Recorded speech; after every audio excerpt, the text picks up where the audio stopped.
gracias. Pues en esta mañana me gustaría que me acompañaseis hasta Génesis capítulo 28.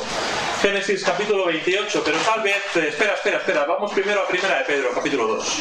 Iremos a Génesis 28, pero vamos primero a Primera de Pedro, capítulo 2. Leyendo ahí algunos versículos y luego también en el capítulo 1 leeremos algún versículo. Primera de Pedro 2.11. Primera de Pedro 2.11 dice así. Me parece que no he puesto el micro. Tengo el bolsillo pero apagado.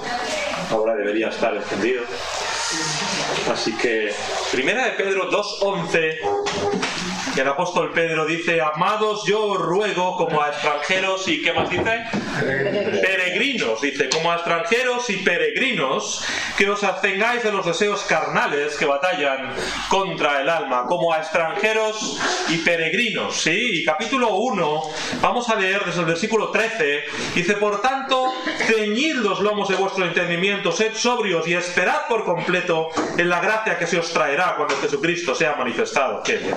Gloria a Dios. Dice: como hijos obedientes, no os conforméis a los deseos que antes teníais, estando en vuestra ignorancia, sino como aquel que os llamó es santo, sed también vosotros santos en toda vuestra manera de vivir, porque escrito está: sed santos porque yo soy santo. Y si invocáis por Padre aquel que sin acepción de personas juzga según la obra de cada uno, conducíos en temor todo el tiempo de vuestra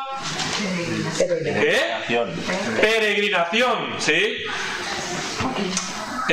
Vamos a celebrar Acción de Gracias durante esta semana.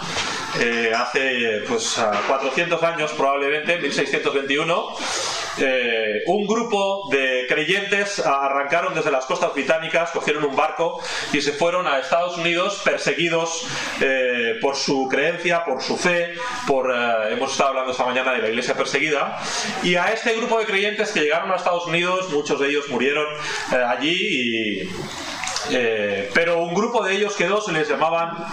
el barco en el cual iban, se les llamaban los peregrinos, porque habían entendido que nosotros, tal y como nos dice aquí en Primera de Pedro, debemos vivir nuestra vida como peregrinos. Eso quiere decir de paso, eso quiere decir como extranjeros, eso quiere decir como alguien, no solamente de paso, sino como alguien que destaca, ¿sí? Los que ya tenemos una edad podemos recordar cuando éramos niños y había extranjeros entre nosotros, era algo absolutamente excepcional, ¿no? Hoy es lo más común del día, el mundo entero es un mundo global, ¿verdad? Y puedes encontrar todas las nacionalidades en todos los lugares, pero aquí mismo en la iglesia, ¿verdad? Tenemos muchas nacionalidades diferentes, pero en aquel entonces, cuando había una persona extranjera que tú conocías, bueno, yo recuerdo tenía en clase un chico chileno huyendo de Salvador, del golpe de estado de Pinochet y todo aquello, ¿vale? Tenía en clase un chico chileno, había un chico británico que vivía en mi clase y por supuesto estaban los señores coreanos que tenían el gimnasio de taekwondo, o sea, eran diferentes porque eran extranjeros. A nosotros se nos anima a vivir como peregrinos, y en esta mañana me gustaría que fuéramos ahora sí a Génesis capítulo 28. Génesis capítulo 28. Y observemos ahí a un peregrino muy conocido, peregrino que se llama Jacob. ¿Recordáis a Jacob, verdad? Es el nieto de Abraham, es el hijo de Isaac, el hermano de Esaú, y él tiene un hermano gemelo, sí, Jacob, Esaú, y los dos parece que no se llevan muy bien, ¿no? Tampoco tenemos tanto detalle, ¿verdad? Y de su juventud, no tenemos mucho, pero parece que no se llevan muy bien. Desde que nacieron dice que el uno ya trababa del tobillo del otro y que ya había peleas desde el momento de nacer. Y llega un momento en que los dos hermanos, a pesar de que eran gemelos, pero crecen y tienen un carácter muy diferente. Uno de ellos es cazador, uno de ellos es un hombre como los de antes, no como los de ahora. Ahí, además, incluso físicamente dice que era muy velludo, ¿sí? El otro, en cambio, es lampiño totalmente, le gusta cocinar, le gusta estar en casa, le gusta estar más tranquilo, más reposado, ¿sí? Y esos son los dos hermanos que tenemos, y el Señor, desde que nacieron, dijo: el mayor servirá al menor. Y sabemos nosotros que esa profecía tenía que cumplirse, se cumplió, así fue. Aunque pienso yo que Jacob forzó la situación y sufrió por ello. El Señor había dado una promesa, no es el tema para esta mañana, pero él retorció la promesa. Con su madre hicieron ahí una treta para engañar a Isaac, que Isaac pusiera la bendición sobre Jacob en vez de sobre Esaú, ¿verdad? Que era el primogénito. Bien, Jacob ganó, sí, Jacob ganó, tuvo que salir huyendo, ¿sí? Jacob ganó, no volvió, creo, a ver a su madre nunca más. En la escritura no se la vuelve a mencionar a Rebeca. Después que Jacob se va, él vuelve después, 20 años después, estuvo 20 años trabajando con Labán, que era, no precisamente sería el mejor suegro del mundo. Da gracias a Dios por tu suegro, porque no es Labán, ¿de acuerdo? ¿Vale? No sería Labán el mejor suegro del mundo. ¿Recordáis lo que hizo con sus propias hijas? En la noche de bodas cambió una por la otra. Menudo suegro, ¿no? Y había estado ahí aprovechándose de Jacob todos los años que había podido. Ah, no, pero Jacob había ganado. Sí, había ganado, tuvo que salir corriendo de casa. Se lleva una mochila. Era un hombre tremendamente rico. Jacob era un hombre tremendamente rico. Había heredado la riqueza de Abraham, que después había pasado Isaac, que Isaac la había multiplicado y que le había llegado a Esaú y a Jacob. Ellos tenían dinero, vamos, a patadas. Y lo ves a Jacob huir después de que la madre le dice: vete porque tu hermano te quiere matar. Había ganado. No sé si quiero ganar así, pero fíjate todas las cosas que había ganado por retorcer la voluntad del Señor, por precipitarla. El Señor había dado una promesa, pues ¿por qué? Pero él no, él la precipita y ocurre todo lo que ocurre, ¿sí? Había ganado. Se va. Y cuando se va, no se ve que se lleva un animal, no se lleva un burro que le acompañe y le lleve la carga, no se lleva un siervo, que debían tener cientos. Abraham tenía 318 siervos. Supongo que Isaac, Jacob, más o menos también tendrían un montonado de siervos. No se lleva a nadie y de repente llega a un lugar, lo vamos a leer ahora, se pone allí, se tumba a dormir y dime, lo recuerdas, ¿verdad? Él coge algo para hacer de almohada. ¿Qué coge? ¡Una piedra! Lo último que yo cogería para ponerlo ahí como una almohada, ¿no? Mi mujer siempre me dice: a mí me gusta más que la almohada sea más durita. ¡Una piedra! No, ya sería como excesivo, ¿no? Ya. Génesis capítulo 28, versículo 10. Vemos al Jacob que ha ganado, pero que tiene que huir. Génesis 28, 10. Dice así: salió pues Jacob de Berseba y fue a Harán, 800 kilómetros, arriba abajo, 700, 800. No era un tramo corto para el año, pues aproximadamente 1900 y pico antes de Cristo. Estamos hablando de hace 4.000 años aproximadamente. Así que tenía que caminar, recuerda, no se llevó un camello, no se llevó nada, tenía que caminar todo ese trecho. Y llegó a un cierto lugar y durmió allí, versículo 11. Y llegó a un cierto lugar y durmió allí, porque ya el sol se había puesto, y tomó de las piedras de aquel paraje y puso su cabecera y se acostó en aquel lugar. Luego cogería algo de ropa, la pondría encima de la piedra, ¿no? Para que no poner la cabeza directamente sobre la piedra, digo yo, no sé. Versículo 12 dice: y soñó. Y he aquí una escalera que estaba apoyada en tierra y su extremo tocaba en el cielo. Y he aquí ángeles de Dios que subían y descendían por ella. Y he aquí Jehová estaba en lo alto de ella, el cual dijo: yo soy Jehová, el Dios de Abraham tu padre, el Dios de Isaac. La tierra en que estás acostado te la daré a ti y a tu descendencia. Será tu descendencia como el polvo de la tierra, y te extenderás al occidente, al oriente, al norte y al sur. Y todas las familias de la tierra serán benditas en ti y en tu simiente. O sea, le está renovando la promesa, la misma promesa que había hecho con Abraham, la misma promesa que había hecho con Isaac, se la está renovando aquí a Jacob. Y el versículo 15 le añade, le dice: aquí yo estoy contigo y te guardaré por donde quiera que fueres y volveré a traerte a esta tierra, porque no te dejaré hasta que haya hecho lo que te he dicho. ¡Qué promesa tan maravillosa!, ¿no? El hombre sale de su casa en el peor momento de su vida, aunque había ganado, se va, y en medio de todo esto el Señor le dice: aquí yo estoy contigo y no te dejaré. Versículo 16: y despertó Jacob de su sueño y dijo: ciertamente Jehová está en este lugar, y no lo sabía. Y tuvo miedo y dijo: cuán terrible es este lugar, no es otra cosa que casa de Dios y puerta del cielo. Y se levantó Jacob de mañana, tomó la piedra que había puesto de cabecera, la alzó por señal y derramó aceite encima de ella, y llamó el nombre de aquel lugar Betel, aunque Luz era el nombre de la ciudad primero. E hizo Jacob voto, diciendo: si fuere Dios conmigo y me guardara en este viaje en que voy y me diere pan para comer y vestido para vestir, y si volviere en paz a casa de mi padre, Jehová será mi Dios, y esta piedra que he puesto por señal será casa de Dios, y de todo lo que me dieres el diezmo apartaré para ti. Jacob aquí se había convertido en un peregrino y aprendió algunas cosas acerca de su peregrinaje. En esos 20 años que pasó fuera de su hogar, aprendió ciertas cosas que espero que también podamos aprender nosotros esta mañana. En primer lugar, fíjate qué hermoso es. Volvemos al versículo 13-14, como os he dicho, que las promesas de Dios le acompañaron desde el inicio del camino. Acababa de salir de su casa, ¿sí? Versículo 13, Jehová estaba en lo alto, y entonces dice: yo soy Jehová, el Dios de Abraham tu padre, el Dios de la tierra en que estás acostado te la daré, tu descendencia, ¿sí?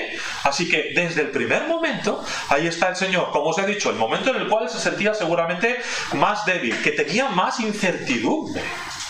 Su madre le dice: vete a Harán. Chico, o sea, ya para ti y para mí, en el siglo XXI, que te digan que 800 kilómetros, vete a Palencia, venga, empieza a caminar.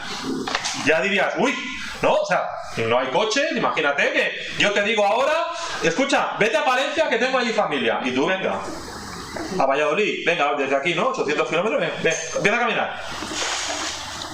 Y en ese momento en el cual tiene él la mayor incertidumbre de su vida, ¿qué va a pasar? El mayor servirá al menor. Sí, lo estoy diciendo bien, el mayor servirá al menor. Pero si no está, me estoy yendo de mi casa. Si lo estoy perdiendo todo. Si toda la riqueza que tiene mi padre se la va a quedar en mi hermano. Si yo me tengo que ir porque me va el mayor. O sea, las promesas se le caen, su familia se le cae, su futuro se le cae. Todo se le cae.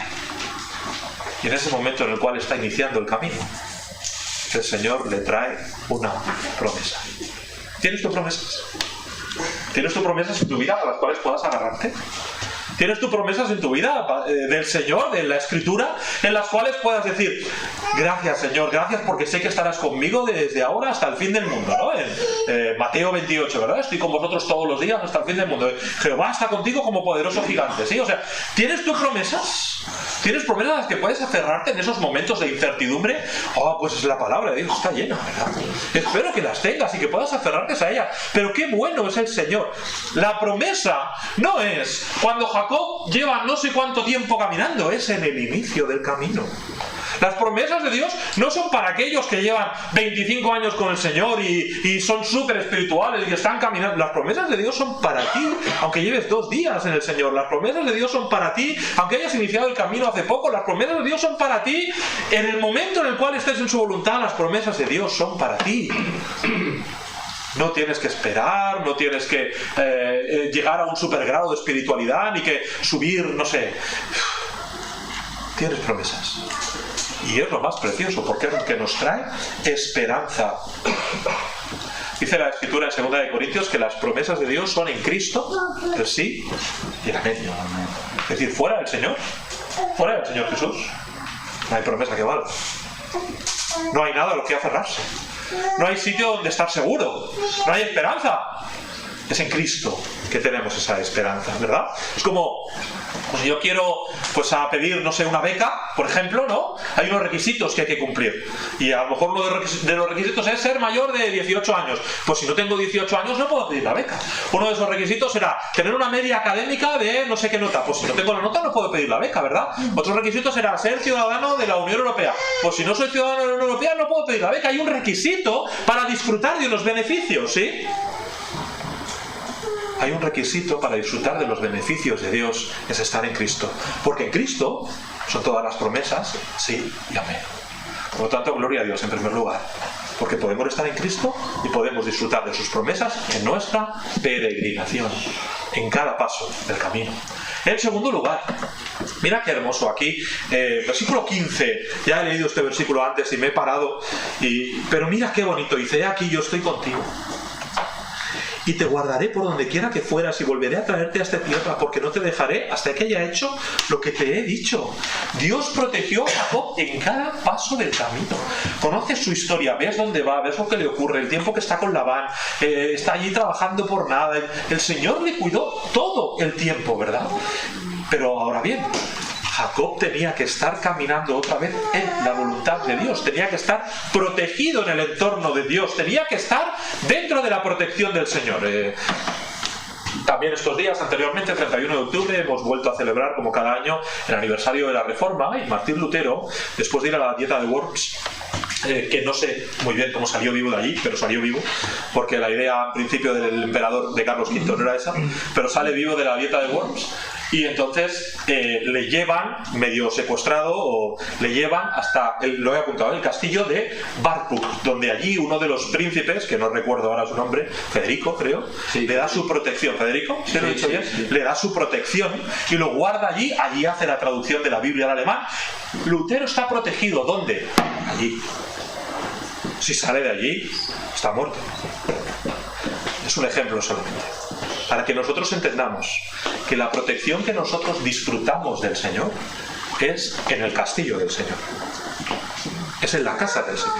¿Recuerdas el hijo pródigo? ¿Dónde tiene él la bendición de ser hijo? En casa, ¿no? Cuando el hijo pródigo se va lejos y vive perdidamente y hace lo que quiere, aquí no tiene la protección del padre, ¿no? Pero cuando vuelve a la casa, viene el padre corriendo, le da un abrazo, hacen fiesta.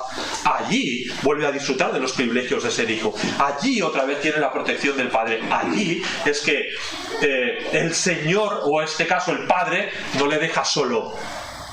No te vayas de la casa. No te vayas, quédate en el camino, quédate con el Señor. No te vayas lejos, porque no solamente perderás la dirección, perderás también la protección. El Señor da protección en el camino, pero tienes que estar con Él.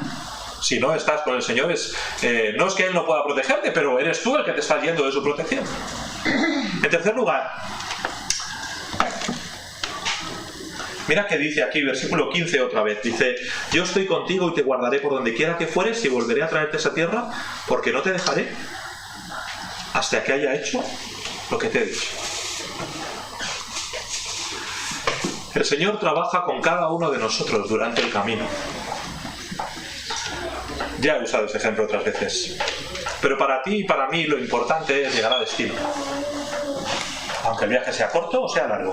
Tú te levantas por la mañana y te vas a trabajar y tú quieres llegar al trabajo, ¿no? De la forma más rápida posible, de la forma más cómoda posible. Vamos, si te pudieras teletransportar, te teletransportarías, ¿no? O sea, directamente dirías: llévame a, ¿no? Calle, no sé qué, número tal. ¡Pum!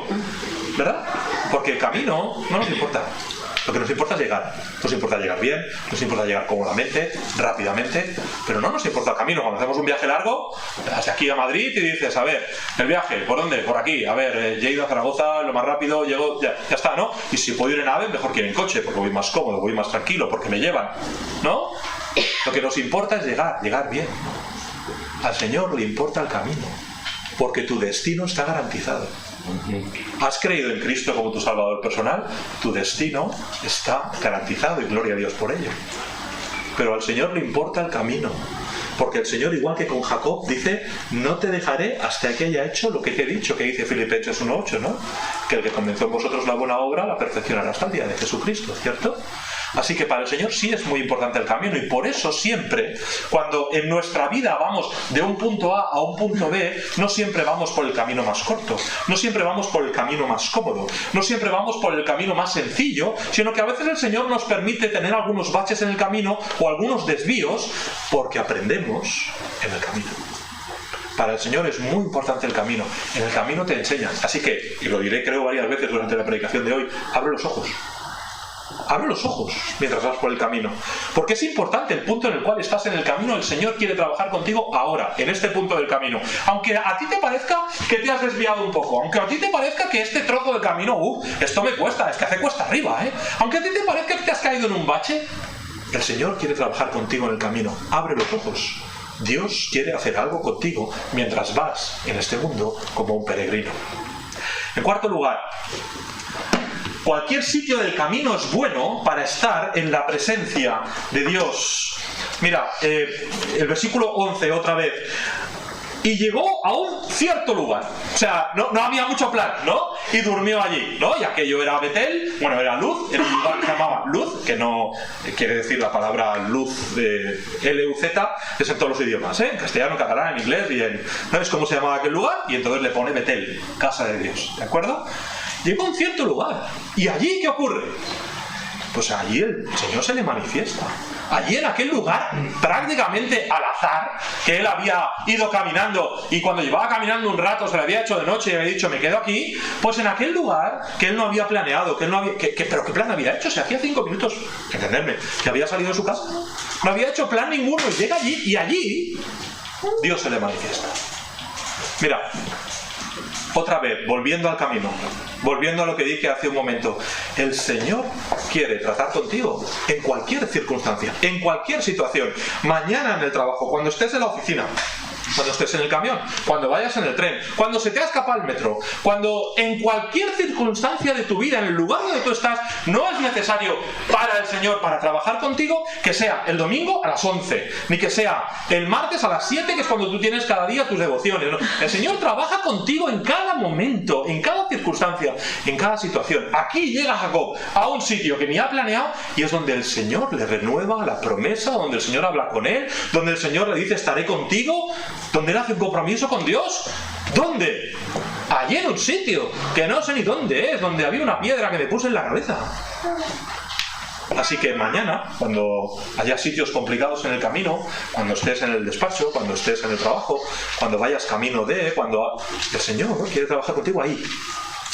No solamente hay que esperar a venir el domingo a las 11 a la iglesia para escuchar al pastor predicar y esto es lo que el Señor quiere trabajar conmigo. El Señor quiere trabajar contigo en cada momento, en cada circunstancia, en Betel o en Harán o donde sea que tú estés. En quinto lugar, y tengo 9 puntos, pero veis que no son muy largos. 9 puntos quedan raros, he estado forzándolo a ver si sacaba 10, pero no. Bueno, pues serán 9 esta vez. El temor de Dios debe acompañarnos todo el camino. Versículo 17, después de tener ese sueño, dice, y tuvo miedo Jacob, y dijo, ¡cuán terrible es este lugar! Fíjate que no dice que tuvo temor, que no dice que, ¡ay, qué está pasando! Que estaba ahí como, que tuvo miedo, y dice, ¡cuán terrible es este lugar! Tuvo temor de Dios, hermano. Una oración fantástica sería, Señor, dame temor de ti. En la medida en que tú y yo seamos más temerosos de Dios, pecaremos menos. Otra vez, en la medida en que tú y yo seamos más temerosos de Dios, pecaremos menos. ¿Sabes por qué? Porque el amor muchas veces no es motivador suficiente para apartarme del pecado. Necesito también el temor. ¿Cuántos aquí han comprobado en su propia experiencia el poder de la chancla? El poder de la chancla. El poder de la chancla o de lo que tu madre o tu padre, ¿no? Y tú dices, no, yo obedecía a mis padres porque les quería mucho. Me lo creo. Venga, hombre. Claro que les querías, no lo pongo en duda, pero tú les obedeces porque les quieres, pero también porque temías las consecuencias, cuales sean tus padres hubieran anticipado que iban a ser. Pero, ¿es así o no es así? Obedecíamos como niños, obedecemos a nuestros padres porque les amamos, cierto, también porque tememos las consecuencias. Si yo no temo a Dios, mi amor no me alcanza para mantenerme en su voluntad. Por lo tanto, Señor, ayúdame a ser más temeroso de ti. Temeroso de temer. Temeroso de que Dios es Dios de amor, pero también es Dios de ira. Temeroso de que Dios me puede quitar la vida mañana. Temeroso de que puede ocurrir una desgracia en mi familia si yo no estoy caminando con el Señor y el Señor no será injusto. Temer a Dios. No voy a meterme aquí, no voy a hacer esto, no voy a pecar así contra el Señor porque temo, y estoy diciendo temo, lo que Dios puede hacer después contra mí. Porque el Señor es un Dios de amor, pero también es un Dios al que debemos temer. Y lo hemos olvidado un poco. Igual que en nuestra sociedad. Los niños no temen a sus padres. Cuando mis hijos eran pequeños, y ya hace mucho tiempo de esto. O sea que vosotros que tenéis niños pequeños, todavía supongo que lo veréis mucho más que yo, pero los llevabas al parque a jugar y siempre veías a algún niño que le pegaba a su padre, o que... ¿Sí o no? No me estoy inventando nada, ¿verdad? ¿Es así? ¿Por qué? Porque no temen. No temen. Había un refrán por ahí que decía, eres más feo que pegarle a un padre. ¿Eh? Pues es verdad. ¿Qué cosa peor hay que levantarle la mano a tu padre? Aún desde niño. ¿Por qué lo hacen los niños pequeños? Porque no temen. Por lo tanto, Señor, dame temor. para que yo nunca me atreva a alzar mi mano contra ti, para que yo nunca me atreva a caer voluntariamente en el pecado, para que yo nunca me atreva a hacer algo que te ofenda. Dame temor, porque mi amor, Señor, no me alcanza. Hemos leído en Primera de Pedro: sed santos porque yo soy santo. Señor, no me alcanza hacer esto por amor, no me alcanza. Dame también temor. ¿Qué dos motivadores más grandes puede haber que el amor y el temor? ¿Hay otro motivador en la vida más grande que eso? No hay ninguno, ¿verdad? No hay ningún motivador más grande que el amor o que el temor. Dame los dos, Señor, para que yo no te falle, para que yo no te ofenda, para que yo no caiga. En sexto lugar, versículos del 20 al 22, dice así: e hizo Jacob voto. ¿Recuerdas que Dios le acababa de hacer una promesa, verdad? Dice: e hizo Jacob voto, diciendo: si fuere Dios conmigo, esto es exactamente lo que Dios le había dicho, si fuere Dios conmigo, y me guardara en este viaje en que voy, y me diere pan para comer y vestido para vestir, y si volviera en paz a casa de mi padre, Jehová será mi Dios. Y esta piedra que he puesto por señal será casa de Dios, y de todo lo que me dieres el diezmo te daré. ¿Cuál es la reacción natural de Jacob a la promesa de Dios? El compromiso. Dios promete y Jacob dice: gracias, hasta luego. No, ¿verdad? La promesa de Dios es tan vasta, tan grande. Dios ha prometido tanto a Jacob, y puedo decir, y a mí y a ti también. Nos ha dado tanto que ¿cómo nosotros podemos decir vale, gracias, y no tener una acción, una respuesta de nuestra parte? ¿Cómo podemos nosotros haber recibido una salvación tan grande? ¿Cómo podemos nosotros haber tenido una limpieza del pecado tan grande? ¿Cómo podemos nosotros tener una seguridad eterna tan grande y no decir: Señor, me comprometo contigo?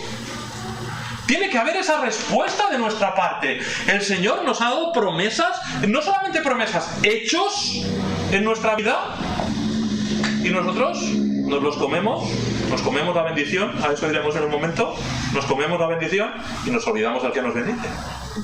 ¿Cómo puede ser que la reacción a lo que Dios ha hecho en mi vida no sea inmediatamente: Señor, serviré siempre? Como dice el pastor a veces: cuando no pueda correr, caminaré; cuando no pueda caminar, me arrastraré, pero te serviré siempre. Siempre. Porque no puedo dar otra respuesta a todo lo que tú me has dado. Cuando mi esposa y yo, hace 25 años, nos casamos, como cada uno de vosotros, supongo, ¿no? Y nos hicimos unas promesas, ¿no? Y prometo cuidar de ti en la salud, en la enfermedad, en la pobreza y en la pobreza, en la... ¿no? No hay riqueza, mi mujer dice: la riqueza no digamos nunca, ¿vale? Pero así es, ¿no? Nos hicimos unas promesas, y como respuesta a esa promesa, ¿qué hubo entre nosotros? Un compromiso. Nos pusimos un anillo y dijimos: te escojo a ti por encima de todas las demás, dejando a todas las demás, te escojo a ti. ¿Verdad? Eso fue un compromiso, y este es el símbolo de mi compromiso con ella. A la promesa, la reacción fue compromiso. A lo que cada uno estábamos dispuestos a dar al otro, en aquella boda, aquel día, yo le estaba diciendo: cariño, viviré por ti. Y ella me estaba diciendo: cariño, viviré por ti. Moriré antes de que mueras tú, si con eso te puedo salvar la vida. ¿No harías eso? Pues como ella me dijo eso, que fue tan grande para mí, mi respuesta no podía ser otra que compromiso. ¿Cuánto más con Dios? Si Dios, de hecho la palabra viene de la misma raíz, ¿verdad? Si Dios te promete, ¿no deberías tú comprometerte con Dios también? ¿Recuerdas ese día? ¿Has hecho eso alguna vez? ¿Has ido delante del Señor en algún momento y le has dicho: Señor, me comprometo contigo? Desde hoy en adelante, Señor, pondré mi vida en sacrificio vivo, santo y agradable para ti. ¿Has hecho eso alguna vez? Sería un buen punto que lo hicieras. Sería un buen altar que podías levantar en tu vida. Un altar que recordar. Un momento al cual tú siempre puedes ir cuando te desvías del camino y volver y decir: yo allí prometí, me comprometí con el Señor y le dije: te seguiré. Y ahora no lo estoy haciendo, así que tengo que volver a ese altar que levanté tal día de tal año en tal lugar. Y volver al altar y volver a poner las cosas en orden. Si nunca lo has hecho, si nunca te has puesto delante del Señor y has entregado tu vida por completo al Señor, sería el día hoy bueno para hacerlo. Comprométete con Dios a servirle. No simplemente vayas por la vida cristiana, tómala en serio. No pases, camina con el Señor. En séptimo lugar, fíjate, es increíble, vamos al capítulo 29 ahora. Él sigue caminando, versículos del 1 al 6, dice: siguió luego Jacob su camino y fue a la tierra de los orientales y miró y vio un pozo en el campo, y he aquí 3 rebaños de ovejas que yacían cerca de él, porque de aquel pozo abrevaban los ganados, y había una gran piedra sobre la boca del pozo, y juntaban allí todos los rebaños y revolvían la piedra de la boca del pozo y abrevaban las ovejas y volvían la piedra sobre la boca del pozo a su lugar. Y les dijo Jacob: hermanos míos, ¿de dónde sois? Y ellos respondieron: de Harán somos. Él les dijo: ¿conocéis a Labán, hijo de Nacor? Ellos dijeron: sí, le conocemos. Y él les dijo: está bien. Y ellos dijeron: bien. Y aquí Raquel, su hija, viene con las ovejas. Aquel hombre camina hasta Palencia, para que lo entendamos. Caminando, ¿eh? ¿Qué? ¿Cuánto tiempo crees que estuvo? ¿Un mes? ¿Mes y medio? ¿Caminando? ¡Oh, qué casualidad! En primer lugar, encuentra el sitio, ¿no? ¿Dónde vas? A Harán. Y yo me pusiera a caminar ahora hasta Palencia, no llegaría. O sea, me desviaría, acabaría en Santander, ¿no? O sea, ¿sí? No, me perdería por el camino. Pero no, aquel hombre no. Aquel hombre llega al lugar. ¡Oh! Casualidad. Y llega allí y encuentra a unos pastores que vienen con las ovejas y les dice: ¿conocéis a Labán? Claro, si es que en Harán no vive nadie más, ¿verdad? Solo ¿qué pasa? ¿No había más gente en Harán? Oh, pues sí, conocemos a Labán, claro que le... ¡Oh, qué casualidad! ¿No? No solamente le conocemos, sino que mira, justo has llegado a la hora en que abrevan las ovejas, en que las ovejas vienen a beber. Y claro, como es la hora en que las ovejas vienen a beber, pues Raquel, la hija de Labán, está trayendo las ovejas por ahí, diciendo: ¡oh, qué casualidad! Justo llega la hora apropiada y justo Raquel viene por allí. Y además yo me pregunto: ¿y qué hacía Raquel con las ovejas? Que no tenía hermanos varones. Otra vez, en el contexto de hace 4000 años. Pues qué casualidad que ese día, o era la costumbre de la familia, no lo sé, Raquel está con las ovejas. Hermano, abre los ojos en tu camino. No hay ni una sola cosa que ocurra en tu vida que sea casualidad.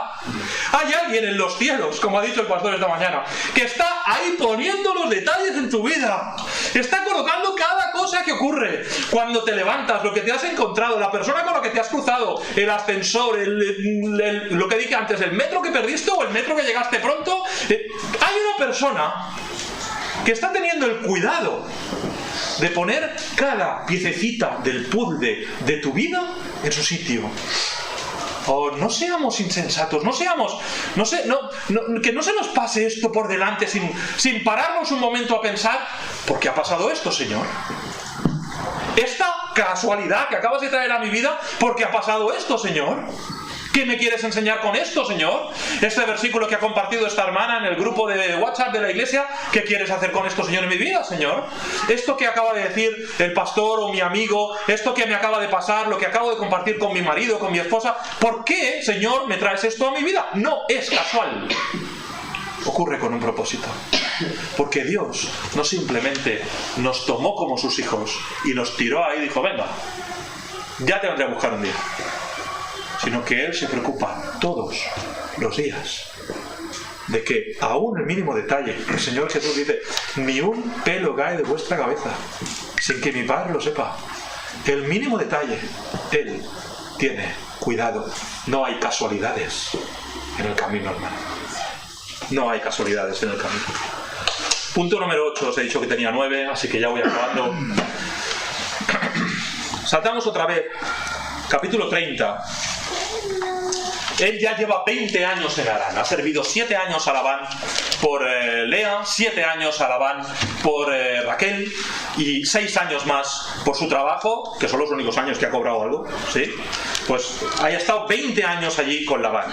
Y entonces vemos lo que ocurre aquí. Entonces él, 30, 27, él ha huido, ¿sí? La situación es que ya ha estado 20 años con Labán, ha visto que los cuñados no le miran bien, ha visto que Labán no le mira bien, ha visto que la cosa no funciona, que cada vez hay más fricciones. Dice: me voy a ir porque aquí voy a tener problemas. Y además Dios mismo se lo dice: vuélvete a tu casa, vuélvete a tu tierra. Así que él coge todo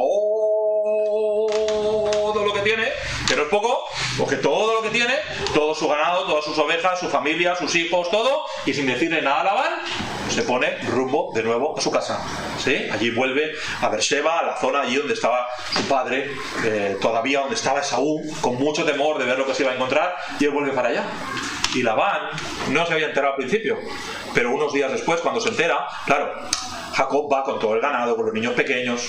En cambio, Labán va rápido y va a por él, al punto que Dios le dice en el camino: no le hables descomedidamente a Jacob, no se te ocurra.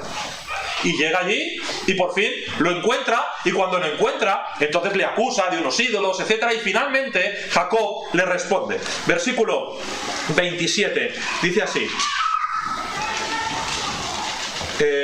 Ahora vamos ahí. 31:17. A ver. Sí, estoy bien. Y entonces dice: y Labán le respondió. No es esto lo que yo estaba buscando. Perdonadme, 31:17. No es esto lo que ya... Llegamos a ese punto. Y entonces, dice aquí, después de todo eso, dice: y Labán le respondió, 30:27, halle yo ahora gracia en tus ojos, y quédate. He experimentado que Jehová me ha bendecido por tu causa. Todavía está allí con Labán. ¿Sí? El contexto no es el que lo estaba explicando. Todavía está allí con Labán. ¿Sí?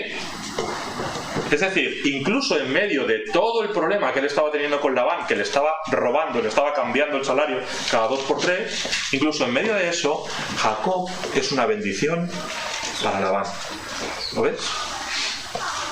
Y no solamente para Labán, también para su propia familia. Capítulo 31, versículo 17 dice: entonces se levantó Jacob y subió sus hijos, sus mujeres, sobre los camellos, puso en camino todo su ganado, todo cuanto había adquirido, que había obtenido en Padán Aram, para volverse a Isaac su padre en la tierra de Canaán. También había sido una bendición para su familia. Mientras vamos por el camino, hermano, podemos ser de bendición a otros. De hecho, es la mejor forma de pasar por el camino cuando el camino tiene baches. Céntrate en ser de bendición a los demás. ¿Has sido de bendición esta semana para alguien?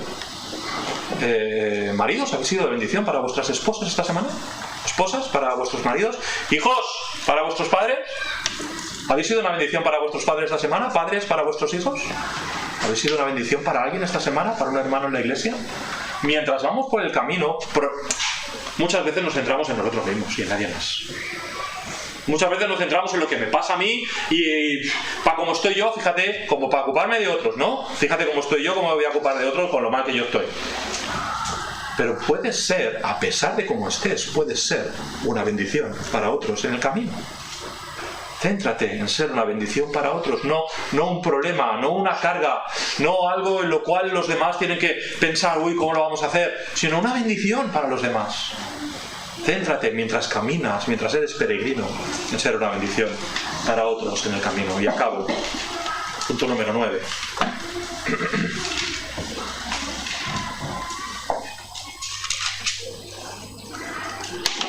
Jacob tenía muchas posesiones. Aquí sí que vamos al contexto que lo estaba explicando antes. Ha huido de Labán, está cerca, justo antes de pasar el Jordán. Labán le alcanza y entonces tienen una conversación. Y Jacob le reprende a Labán y le dice: estos 20 años, estoy en 31-38, estos 20 años he estado contigo, tus ovejas y tus cabras nunca abortaron, ni yo comí carnero de tus ovejas, nunca te traje lo arrebatado por las fieras, yo pagaba el daño, lo hurtado, así de día como de noche a mí me lo cobrabas, de día me consumía el calor y de noche la helada y el sueño huía de mis ojos, así he estado 20 años en tu casa, 14 te serví por tus 2 hijas y 6 años por tu ganado, y has cambiado mi salario 10 veces. Mira el versículo 42, si el Dios de mi padre, Dios de Abraham y temor de Isaac no estuviera conmigo, de cierto me enviarías ahora con las manos vacías. Pero Dios vio mi aflicción y el trabajo de mis manos y te reprendió anoche. ¿Dónde tenía la bendición Jacob? ¿En sus posesiones? No, en Dios. ¿Dónde tenía él la bendición? En todo lo que tenía, no. Si Dios no hubiera estado conmigo en el camino, todo esto me lo hubieras quitado, o no serviría de nada, pero ha sido porque Dios ha estado conmigo.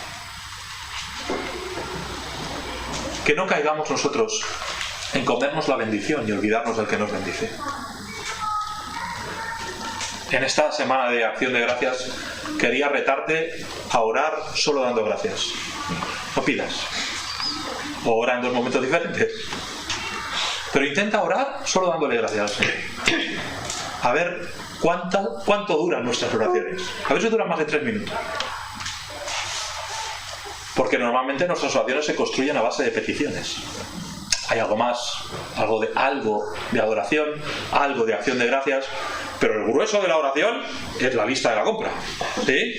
El grueso de la oración son peticiones. Pam, pam, pam, pam, dame. Pero al final lo que nosotros tenemos que hacer es agradecerle al Señor. Porque no está la bendición en lo que nos da, sino en Él. Los 4 apóstoles pescadores, Pedro, Jacobo, Juan, Andrés, están pescando en el lago de Galilea. Y el Señor le dice a Pedro: echa la red allí. Señor, hemos estado pescando toda la noche. Tú que eres un carpintero, ¿qué sabrás de esto? Pero bueno, como tú me lo dices, dice Pedro, en tu palabra echaré la red. Dice que sacaron, se les rompía la red. Tuvo que tener otra barca para ayudarles, porque fue la pesca más grande que habían tenido en su vida. Tenían allí un dineral, aquello lo llevan al mercado y se forran de dinero. Y dice que dejándolo todo, le siguieron.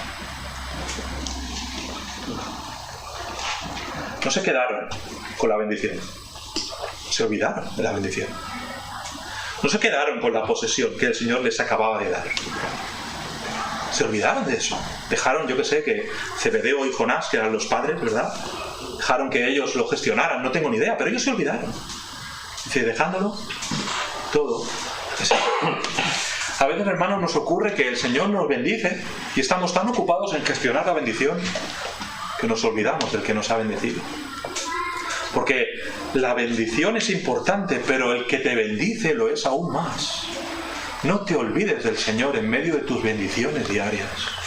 Recuerda que Él está contigo en el camino, que tienes promesa igual que Jacob, que está contigo siempre, que te lleva, que te trae, que entra, que sale y que te acompaña en el camino. Sabiendo que el Señor está contigo en el camino, sabiendo las promesas que tienes de su parte, ¿no haríamos nosotros un compromiso de vivir constantemente en la presencia del Señor? ¿No haríamos nosotros un compromiso de servirle y de estar en su voluntad siempre?